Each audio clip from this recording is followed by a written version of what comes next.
na Quran ay ginawa ng Allah na pinaka-himala na dala-dala ni Prophet Muhammad sallallahu alaihi wasallam. Pinasok mo yung karayong, yung nabawas ng karayong na tubig mula dun sa dagat, ay galing lang mabawasan ang pagmamayari ng iba.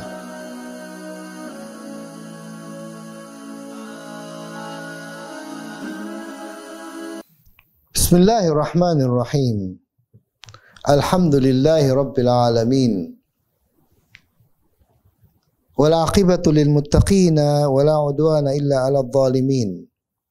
Wassalatu wassalamu ala sayyidina wa nabiyyina Muhammad wa ala alihi wa sahbihi ajma'in. Amma ba'd. Assalamu alaikum warahmatullahi wabarakatuh. Mga minamahal po namin ng mga kapatid at mga giliw namin na taga-subaybay,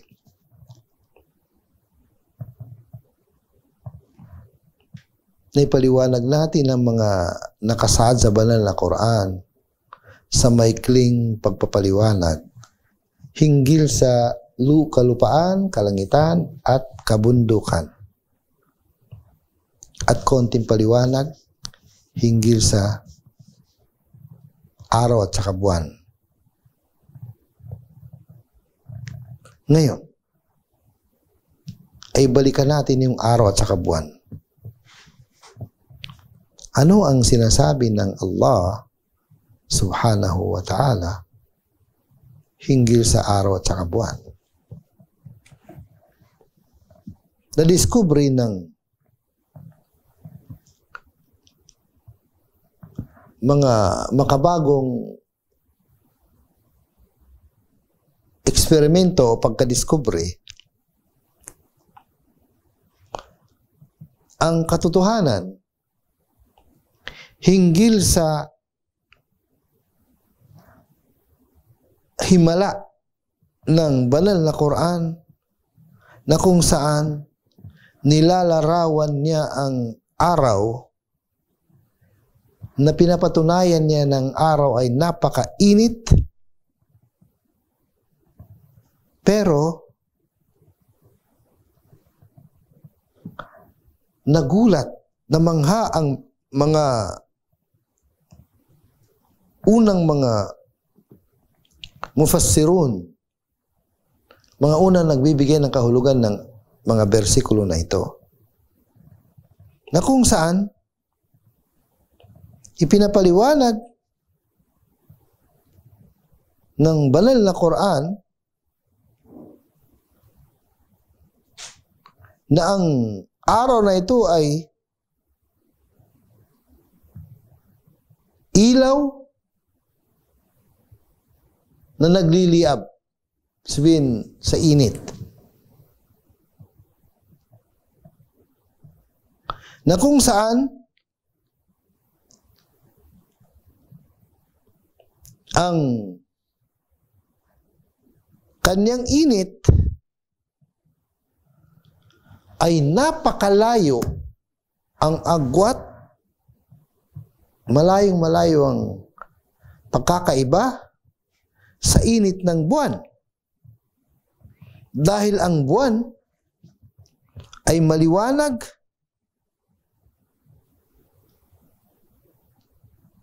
subalit malamig, na kung saan ang buwan pala ay parang salamin.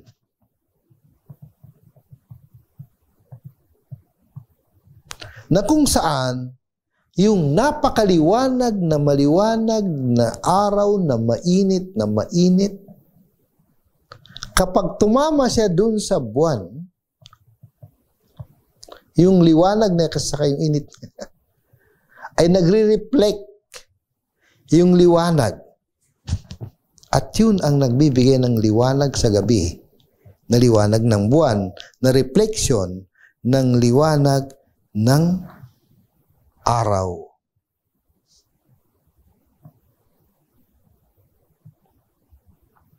Kaya dahil doon, ipinapaliwanag ng banal na Quran na ang araw ay gumagalaw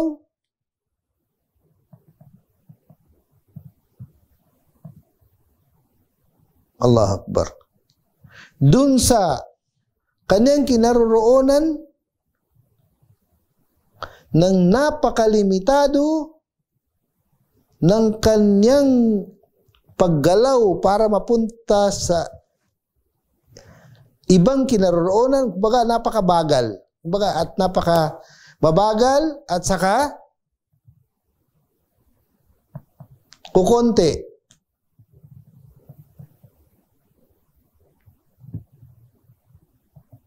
Kaya anong sabi ng sa Quran? Wasyamsu tajri limustaqarrin laha. Ang araw ay doon lang siya umiikot ng konti sa kanyang kinaroroonan.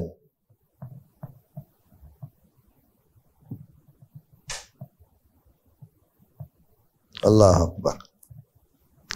Yun pala ang dahilan kasi ang araw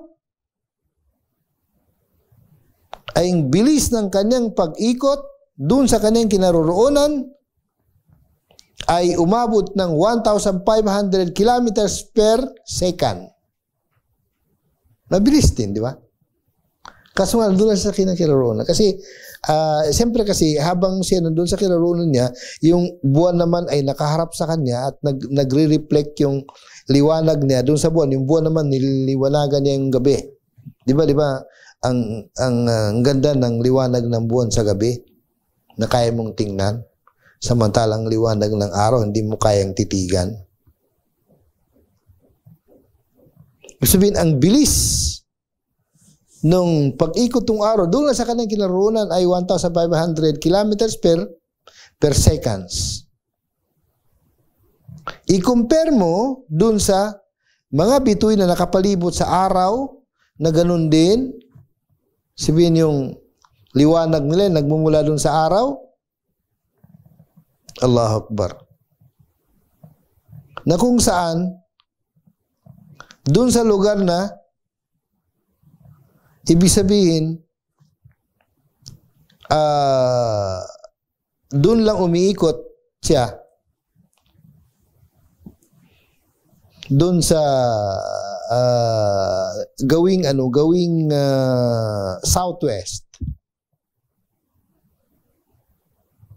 ng almost 10%, di ba yung pag-ikot 180, 10 lang, 10 lang.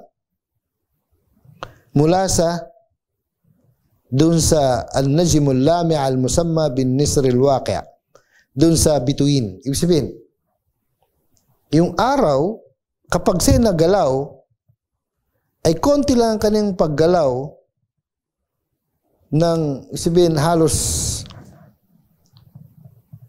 10 centigrade. Allahu Akbar. Yung ibig sabihin yung paglipat niya. Pero yung pag-ikot niya ay ang bilis niya ay 1,500 kilometers per seconds. At kapag siya nalipat o nagalaw, kasi sinabi natin na kumagalaw rin sa iba't ibang lugar, ay 10 centigrade lang papuntang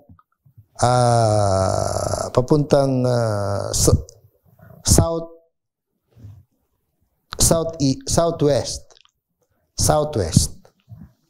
Allahu Akbar. Kaya siyempre yung mga scientists na nag-aral ng mga pangyaring ito ay nakukuha nila yung mga ibig sabihin yung sukat. Ang mahalaga, pinatunayan nila na ito ay hanggang ganun lamang ang kanyang paggalaw. Allahu Akbar. Sabi ng Allah sa banal na Quran, ito ang ating patunay, Suratul Furqan, Surah 25 at ayah 61, Tabarakalladzi ja'ala fis sama'i burujan wa ja'ala fiha sirajan wa qamaran munira. Allahu Akbar. Luwalhati sa Kanya, sa Allah subhanahu wa ta'ala, na kung saan gumawa siya sa mga kalangitan ng buruj. Yung buruj, yung dinadaanan ng mga bituin. Wa ja'ala fiha sirajan wa qamaran munira. At gumawa siya dun sa Allahu Akbar. Dun sa mga daanan, dinadaanan ng mga bituin, na meron siyang sirajan, meron siyang ilaw, at meron qamaran munira, buwan na umiilaw, nagbibigay ng liwanag. Pero yun pala, ang pagbibigay ng liwanag ng buwan ay mula sa kanyang nakukuhang liwanag sa araw. Allahu Akbar, mga kapatid. Isa pang aya. Surat Yasin. Sinabi ng Allah, ba'a'udhu billahi minasyaitanir rajim, wasyamsu tajri li mustaqarrin laha. Dhalika taqdirul azizil alim. Wasyamsu tajri li mustaqarrin laha. Ang araw ay gumagalaw dun lang sa kanyang kinaroroonan. Katulad ng pinaliwanag natin kanina. Kung siya ay napapalihis ng konti, ay 10 sentigrado lamang. Allahu Akbar. At doon lang siya umiikot sa kanyang sarili.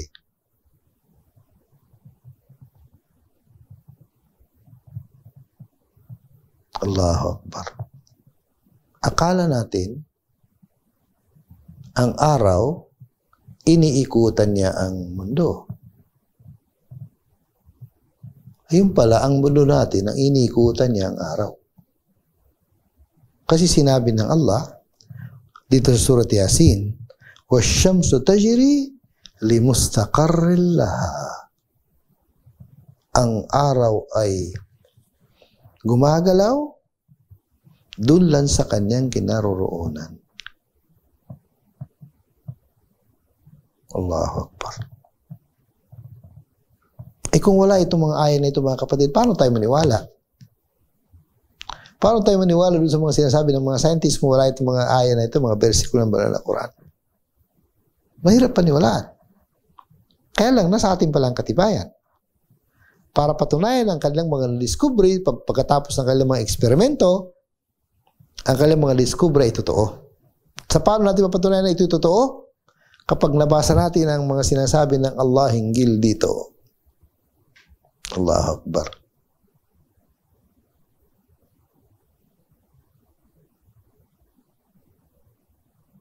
At sinabi naman niya Suratun Naba, Surah 78, aya na 12 at 13. Sabi niya, وَبَنَيْنَا فَوْقَكُمْ سَبْعًا شِدَادًا.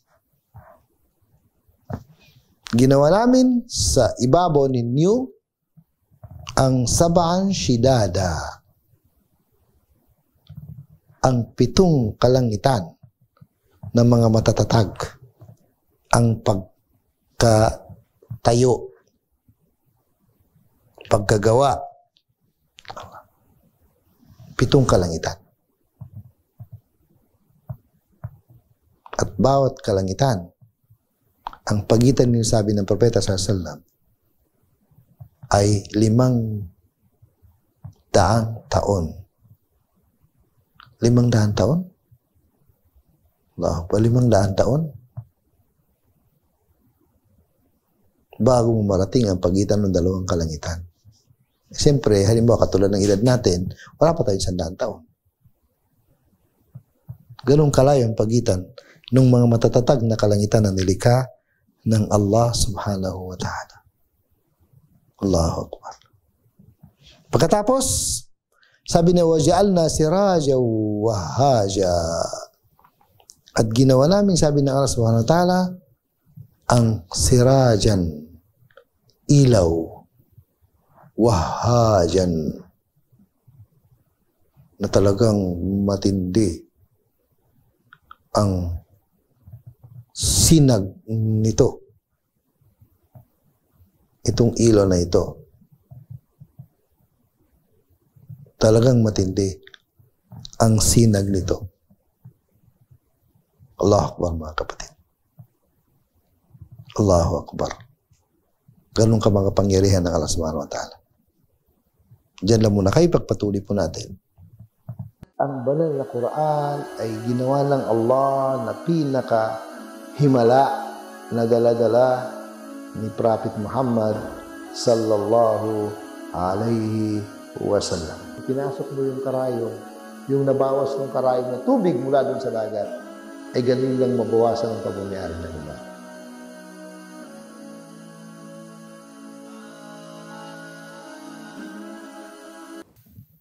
Pagpatuloy po natin mga kapatid ang ating pagpapaliwanag.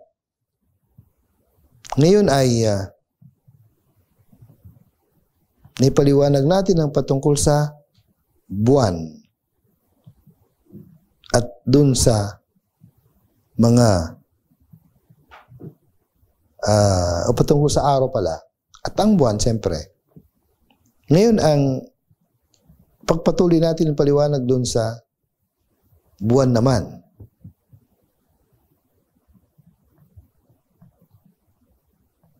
Ang himala ng banal na Quran sa kaalaman, sa pangkalawakan na kaalaman na napatunayan ang mga paglalahad ng banal na Quran dahil sa mga makabagong na diskubre ng mga tao hinggil sa buwan. Ano ang nadiskubre nila?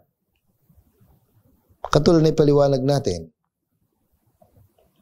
Sabi nila ang buwan ay isang bagay na malamig na nagre-reflect ng liwanag. Ibig sabihin, yung malamig na yun na buwan ay kapag tinatama ng liwanag, nagre-reflect yung liwanag sa kanya. Allahu Akbar. Na kung saan ito'y kabaliktaran sa araw, na bilang ginawa ng Allah na ilaw ng mundo ang araw, pero baliktad.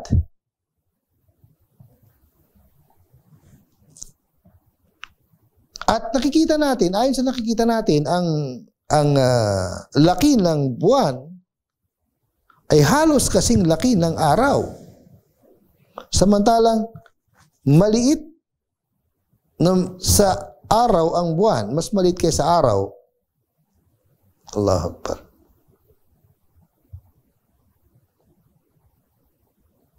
Siyempre kasi pag nakita natin ang kabiliguan ng buwan, akala natin ganoon din kalaki sa araw. Pero ang totoo, ito'y mas maliit kaysa araw. Allahu Akbar.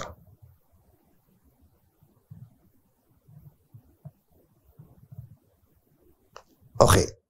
Anong sinabi ng Allah hinggil sa dalawang bagay na ito? Araw at saka buwan. Sinabi ng Allah, ba'da'udhu billahi minash shaitanir rajim. Huwa alladhi ja'ala ash-shamsa diya'an wal qamara nura. Siya ang Allah na kung saan nilikha niya ang araw bilang diya'an, bilang liwanag.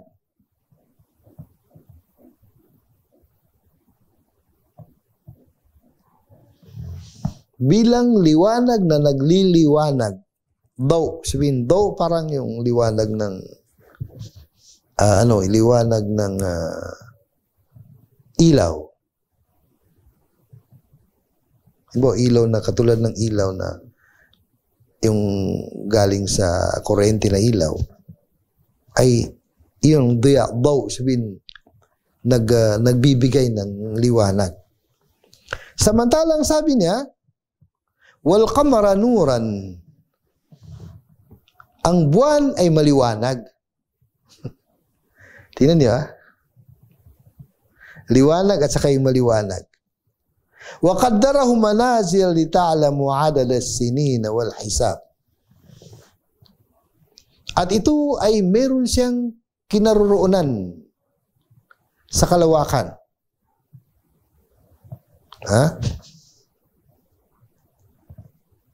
Itinalaga ng Allah ang kinaroroonan niya sa kalawakan na kung saan yung kanyang paggalaw, pag-ikot ay limitado, upang ito lita'lamu 'adada as-sinina wal hisab, upang malaman niyo ang bilang ng mga taon. Sabihin, binibilang natin sa pamagitan ng buwan na ganito, buwan na ganon, buwan na ganito. Ibig sabihin, yung tinatawag na manazil, ibig sabihin yung pagpapalit ng buwan na mag-umpisa sa maliit hanggang sa bilog, hanggat sa liliit uli, hanggat matapos at lilitaw naman ang panibagong buwan. Ibig sabihin, ang pagbibilang ng mga buwan ay para mabuo ang isang taon. Allah. Wa qaddara manazil li ta'lamu 'adada as-sinina wal hisab. Yun ang bilang niyo. Sabihin, bilang niyo ng mga araw na lumilipas, mga buwan na lumilipas ay sa pamamagitan ng buwan. Allahu Akbar. Hindi pamamagitan ng araw, buwan.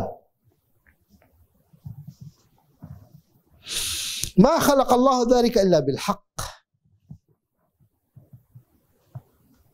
Yun ay bagay na hindi nilikha ng Allah kundi dahil sa napakahalagang katotohanan. Dahil sa katotohanan na bagay. Bil haqq. Yufassilu al-ayati liqawmi ya'lamun. At dinidetalyo ng Allah o nililinaw o pinapaliwanag ng Allah ang kanyang mga palatandaan, kanyang mga katibayan, mga palatandaan sa mga taong nakakaintindi, nakakaalam. Ibig sabihin, itong mga paglilinaw ng Allah SWT sa mga bagay-bagay, lalo na yung mga bagay na baka sa sikreto ng mundo, ang nakakaalam nito ang mga taong may alam. Ibig sabihin, hindi mo basta-basta madiscover ito kung hindi mo siya suriin. Hindi mo siya suriin hanggat sa madiscover mo ang mga sikreto nito. Allahu Akbar. Di ba mga kapatid, sikreto siya. Sino ang nakakadiscover ito? Yung mga pangkaraniwan tao? Hindi. Hindi yung mga pangkaraniwan tao. Ang nakakadiscover ito, yung mga tao na nag-aral, nagsuri, may kaalaman, meron silang kapital na kaalaman, meron silang mga malalim na pag-iintindi, malalim na pag-unawa, pagsusuri, pagsisiyasat ng mga bagay-bagay upang malaman nila ang mga katotohanan hinggil dito. Ibig sabihin, sila ang makakadiscover nito liqawmi ya'lamun. Yufassilu al-ayati liqawmi ya'lamun. Sabihin na pinapaliwanag, nilino ng Allah SWT ang kanyang mga aya, ang kanyang mga bersikulo, ang kanyang mga palatandaan sa mga taong nakakaintindi. Liqawmi ya'lamun. Allahu Akbar. Allahu Akbar. Ibig sabihin, hindi lahat ng tao makakadiscover nito. Sumunod na aya. Sabi ng Allah, Surat Yasin uli.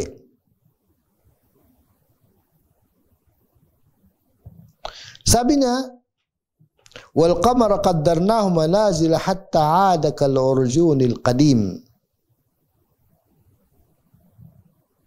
Ang tinutukoy dito yung ibig sabihin yung buwan, na itinakda ng Allah doon sa kanyang kinaroroonan, na ibig sabihin, katulad sinasabi natin mga kapatid, mag-umpisa sa crescent, maliit lang na halos hindi mo makita lahat, napakabilis, lulubog, hindi mo na makita. Kaya yung pagtingin sa unang litaw ng buwan ay minsan hindi maabutan kasi mabilis siya, maliit lang. Pagkatapos palitaw ng palitaw ng palitaw hanggat sa lalaki ng malaking buwan, hanggat sa babalik naman ulit sa maliit. At doon siya magtatapos. At itong bago-bago ng buwan na ito ang binibilang, ito ang bilang ng isang buwan. Itong pangyaring ito mga kapatid ay hindi lalagpas ng 30 araw at hindi kukulang ng 29 na araw. Yun ang dahilan kung bakit ang pagbibilang ng mga Muslim sa buwan ay 30, 29, 30, 29. Hanggang doon na lang mga kapatid. Allahu Akbar. Sinabi naman ng Allah subhanahu wa ta'ala, surat Nuh. A'udhu billahi minash shaitanir rajim. وَجَعَلَ الْقَمَرَ فِيهِنَّ نُورًا وَجَعَلَ الشَّمْسَ سِرَاجًا. Allahu Akbar. Yung kamar ay nur, liwanag. Samantalang yung araw ay lumiliwanag. Ibig sabihin, nagbibigay ng liwanag. Para bagang yung liwanag ng buwan ay naging bunga lang ng liwanag ng ibang maliwanag na katulad ng araw. Ibig sabihin, yun nga, katulad sinasabi natin, yung pag-reflect ng liwanag, ibig sabihin parang ang buwan ay parang isang, katulad sinasabi natin, parang isang salamin na kung saan itong salamin na ito ay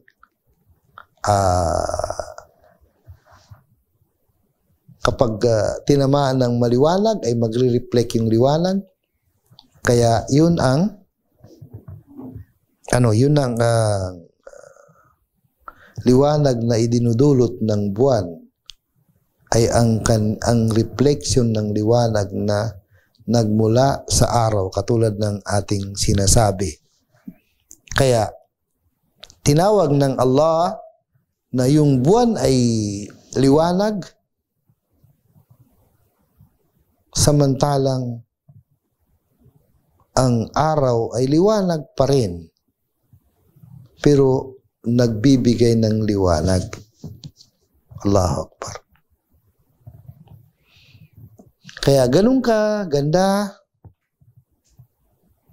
ganun ka linaw, ganun ka halaga ang mga bagay na ito. Sa tingin niyo kaya mga kapatid? Kung wala itong mga nilikha ng Allah na ito, unang-una kung paano pinaganda ang kalupaan, kung paano pinaganda ang mga kalangitan at mga bituin, buwan at araw. Kahit yung buwan at araw na kapag nawala sa buhay natin, wala nang halaga ang buhay natin. Wala na. Ano pang halaga? Ano pang halaga kung wala ang buwan at walang araw sa buhay natin? Wala nang halaga mga kapatid. Kaya kung isa-isay natin ang mga biyayang ito na ipinagkaloob ng Allah subhanahu wa ta'ala sa atin, ay hindi natin kayang bilangin. Malalaman natin kung gaano kahalaga ang mga ito kapag nawala sa buhay natin. Kapag nawala ang mga ito sa buhay natin, saka natin mahalaman kung gaano kahalaga ang mga ito.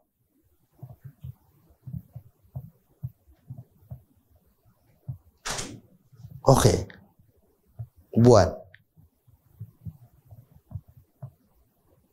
Kung gabi ay wala ng buwan, ano pa ang maganda sa gabi?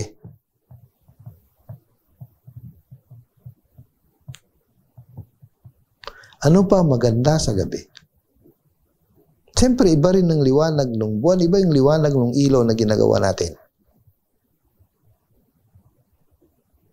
Pero mas higit doon, kapag nawala ng araw, gaano pa kaganda ang buhay? Wala na tayong araw. Palagi na lang madilim. Allahu Akbar. Kaya ganun kahalaga mga kapatid, ang mga bagay na ito na nilikha ng Allah subhanahu wa ta'ala para sa ating kapakinabangan, para sa ating mga pangangailangan. Lahat ng nilikha ng Allah ay kailangan natin kasi ito nilikha niya na hindi na nilikha ng walang kabuluhan, kundi ito'y kapaki-pakinabang sa buhay natin. Maraming pong salamat mga kapatid. Jazakumullah khair. Assalamualaikum warahmatullahi wabarakatuh.